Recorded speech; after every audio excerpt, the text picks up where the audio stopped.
มาสอนเพิ่นบ่ได้ธรรมดารอดล่มรอดตายมาด้วยความมุ่งมั่นพอเพิ่นรู้เพิ่นเห็นเพิ่นก็ได้มาบอกมาสอนเฮาได้มาใกล้ชิดได้มาปฏิบัติบุญเฮาหลายแล้วเพิ่นบอกเพิ่นสอนเพิ่นจุดตะเกียงให้เฮาเปิดของที่ความง่ายขึ้นบอกแสงสว่างบอกบุญบอกบาปบอกทางไปนรกทางไปสวรรค์ทางไปนิพพานเฮาก็จดจำเอาเฝ้าเฮ็ดเอาเฝ้าปฏิบัติเอาในเมื่อเฮามีลมหายใจอยู่เพราะดินน้ำลมไฟบ่รู้มันสิแตกสลายมื้อใดเด้ลมหายใจคือกันนี่มันบ่ได้ยาวคือสายไฟเด้บางโลดสายไฟมันยาวปานใดมันยังขาดได้อันนี้ลมหายใจเฮาแค่ดังนี่จมูกนี่เข้ามาท้องนี่ออกมานี่วนไปวนมาอยู่นี่มันสิดับมื้อใดมันสิหยุดมื้อใดมันสิขาดมื้อใดเฮาคิดจังซั่นในเมื่อเฮายังมีลมหายใจอยู่เฮาอาศัยร่างกายทำคุณงามความดีการปฏิบัติการพิจารณาคือการสติจะเป็นคนขาดสติการคุยกันคือกันคุยกันในบ่มีหรอกว่ามีสติเป็นไปบ่ได้คำเว้าคำจามันต้องปรุงแต่งออกมาคิดออกมาซะก่อนมันจึงเป็นคำเว้าได้เนี่ยสติเฮาก็มาเพ่งยกขึ้นมาวิตกเปียวหยังดินน้ำลมไฟบ่มาพิจารณาหรือที่เอากระดูกในร่างกายเฮานี่มาพิจารณายกขึ้นวิตกแล้วก็การพิจารณาเนี่ยก็คือปัญญาทางโลกเฮาเนี่ยปัญญาพิจารณาเนี่ยให้มันรู้ให้มันเห็นให้มันรู้ให้มันแจ่มชัดขึ้นมาแจ่มชัดด้วยปัญญาสติอย่าขาดเพ่งอยู่หั่นล่ะพิจารณาก็คือปัญญาจนมันทั้งเหลือแต่กระดูกพุ่นมันมีหยังในร่างกายคนมันก็แค่ดินน้ำลมไฟซื่อๆนี่แหละคือความเพียรความมุ่งมั่นใส่สติใส่ปัญญาทั้งโลกนี่แหละฆ่ากิเลสปราบกิเลสหยาบนี่แหละหยาบหากลางนี่แหละคือปัญญาธรรมดาคำว่ามหาสติมหาปัญญาตัวนั้นมันต้องเห็นอริยทุกข์สมุทัยนิโรธมรรคตัวนั้นมันจังสิเกิดมหาสติมหาปัญญาตัวนั้นคือเป็นคมดาบที่คมคิดเลยดาบที่พระพุทธเจ้ามอบให้ไว้ปราบอวิชชาซุ่มนี่ซุ่มข้ามภพข้ามชาติแม้กระทั่งพระอนาคามียังบ่เห็นอริยสัจสี่นี่ทุกข์สมุทัยนิโรธมรรคนี่ตราบใดเฮาสิออกจากนอกโลกพุ่นล่ะเฮาจังสิเห็นอริยสัจสี่นั่นล่ะเพิ่นถึงบอกว่าได้ดาบที่คมคิดที่พระพุทธเจ้ามอบให้ในเมื่อเฮาเพิ่งเริ่มต้นเฮาก็เอาอันนี้แหละเอากายนี่แหละจะเอาอันใดมาพิจารณากายเวทนาจิตธรรมปฏิปทานสี่มันมีสี่อย่างนี่คือผมบอกเฮาเริ่มต้นเฮาก็เอากายนี่แหละกายเฮามันมีอย่างแน่ดินน้ำลมไฟยกขึ้นคือผมบอกล่ะการยกขึ้นก็คือวิตกการพิจารณาก็คือวิจารณ์นี่แหละสติก็คือการเพ่งอย่าเพ่งออกไปทั้งอื่นเพ่งกระดูกเพ่งในร่างกายเฮาเนี่ยการพิจารณาก็คือปัญญานั่นแหละ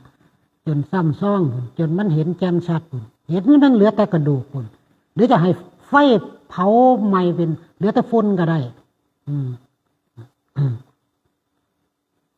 อนุโลมหรือปฏิโลม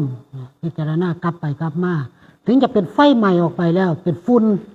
แบบชนิดบ่เห็นเลยบัดแล้วก็ร่วมเข้ามาคือเก่าร่วมกระดูกร่วมดินน้ำลมไฟขึ้นมาเป็นร่างกายเฮาอีกพิจารณาจนมันซ้ำซ้องหมดแล้วก็เพ่งไปอีกพิจารณาไปอีกจนมันเห็นแต่กระดูกแล้วก็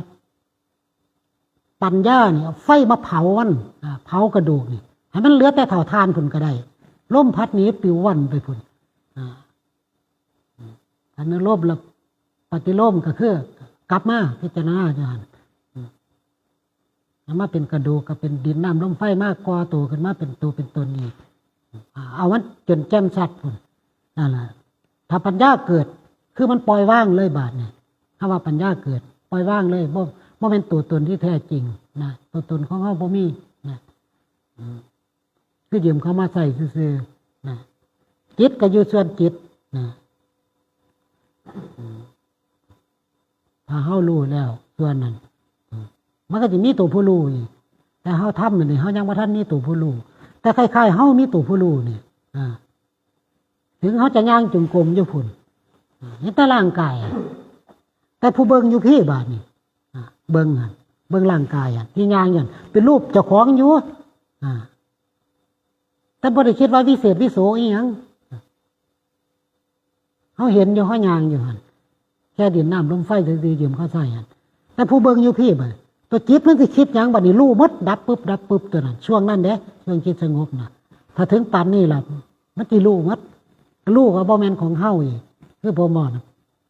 ปัญญามันเกิดมันสิปล่อยว่างเลยบ่แม่นตัดบ่แม่นทำลายเด้การที่ปล่อยว่างนี่อันนี้ก็บ่แม่นคิดเอาอีก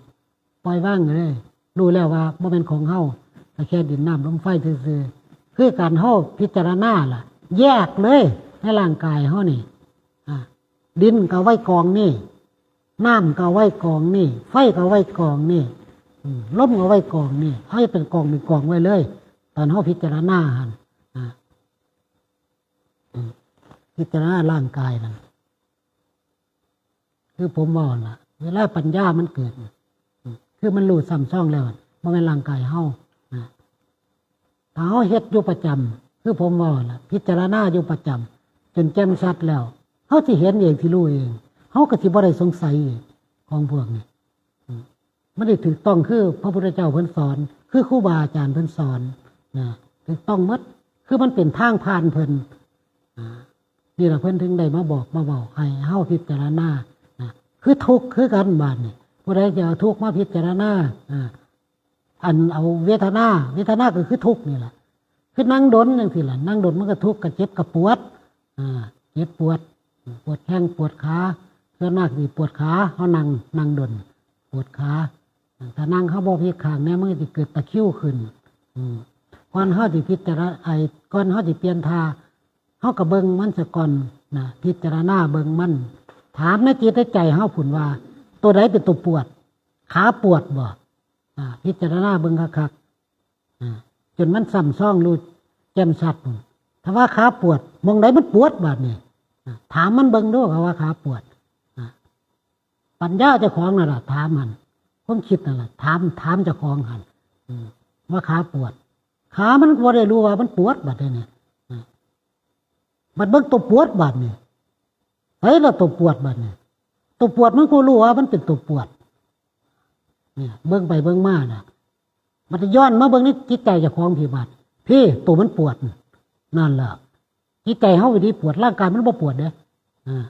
ก่อนเฮาสิพลิกข้างก็ได้ก็ให้มันรู้นี่เมื่อเฮารู้แล้วก็ปัญญามันเกิดมันสิรู้เลยคือว่าตัวปวดก็บ่รู้ว่ามันเป็นตัวปวดขาก็บ่รู้ว่ามันเป็นขาปวดนั่นล่ะนี่อาการพิจารณาให้ซ้ำซ้องหั่นแล้วก็ทุกสิ่งทุกอย่างเฮาสิบ่สงสัยอันใดมันถือกับดัดจริตจิตใจของเฮาก็เฮ็ดเอาปฏิบัติเอาในเมื่อเพิ่นบอกเพิ่นสอนถูกทางหมดบ่ได้ออกนอกทางคือตอนนี้เป็นทางผ่านของเพิ่นหมดเพิ่นเฮ็ดมาเบิดมันเกิดให้เฮาเห็นหมดแม้กระทั่งในช่างปลูกเลื่อนจังซี่ก็เห็นวิญญาณจังซี่พาเวียนว่ายตายเกิดก็เห็นซี่หน้าดามันพุ่นผมน่ะนี่น้ำพุน้ำพาน่ะซี่หน้าดามันพุ่นมันก็ลอยอยู่หั่นล่ะนี่แหละคือการภาคปฏิบัติหั่นการปฏิบัติมาแต่แท้บ่แม่นน้อยๆปีทำอยู่ตลอดทำอยู่ทำกินอยู่หั่น4 เดือน5 เดือนบางเทื่อจิตสิสงบจักเทื่อจนท้อก็บ่ถอยแต่เฮ็ดอยู่บ่เศร้าน้ำปลาน้ำเขาหั่นบ่มีผู้อุปถัมภ์ประทับเลยโยงเดียวอยู่ตลอดนั่นล่ะเพิ่นถึงบ่ขาดสตินอนนั่งทำน้ำพาก็ได้สร้างอย่างมาหาจังซี่ก็หูจักนั่นล่ะอยู่ดนไปถึงได้เรื่องกับเขาผลสุดท้ายก็คือเฮาบ่ประมาทเด้เฮาบ่ได้ประมาทนะก็ไปเล่นน้ำดูๆกับมันก็บ่มีหยังปฏิกิริยาหยังจะทำลายเฮานี่ล่ะผมถึงบอกว่าไปถ่ายวิดีโอเล่นอยู่ประจำรับสร้างนะ มันมีหลักฐานมีญาติโยมเห็นนี่นะบ่แม่นเว้าปากเปล่าซื่อๆนี่แหละความตายเพิ่นก็ยังบ่ย่านคือเพิ่นสละแล้วมันก็ทั้งชีวิต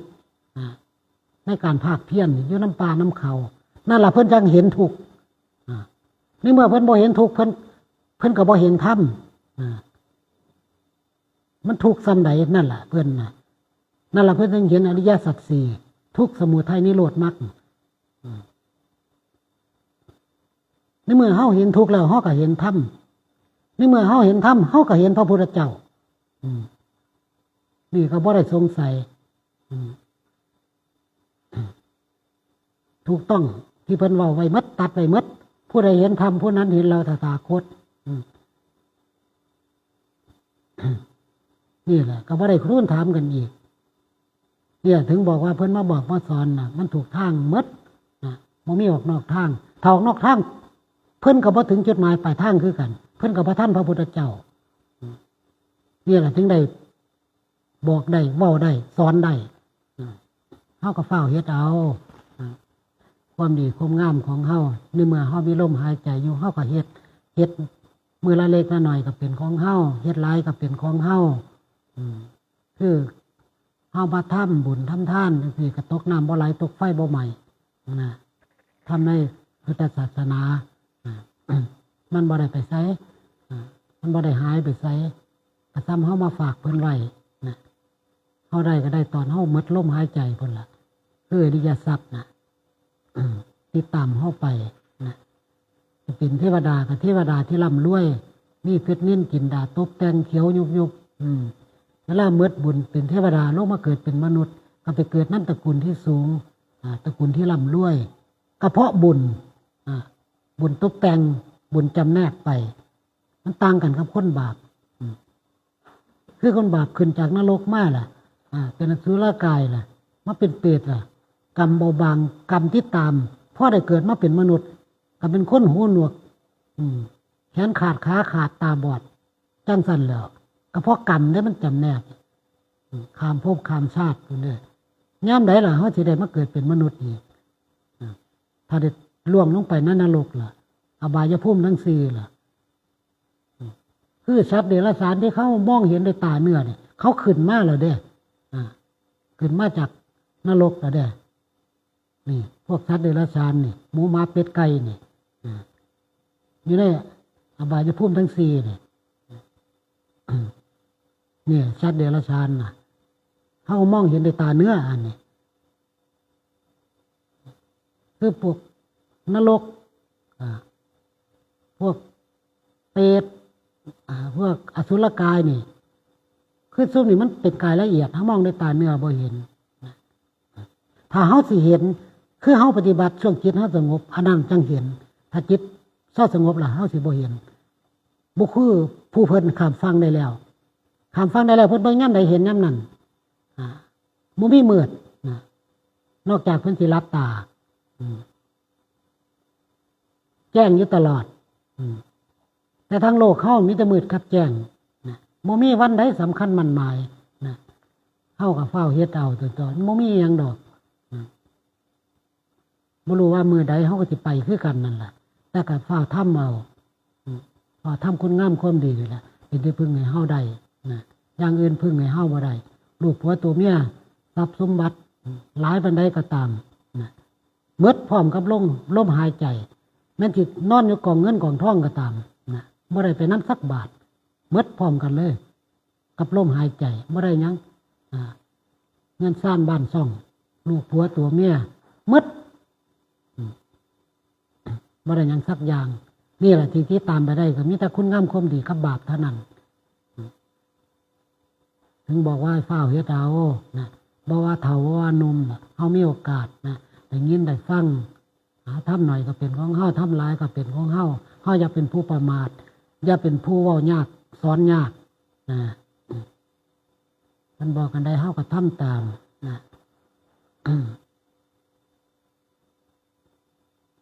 ฟัง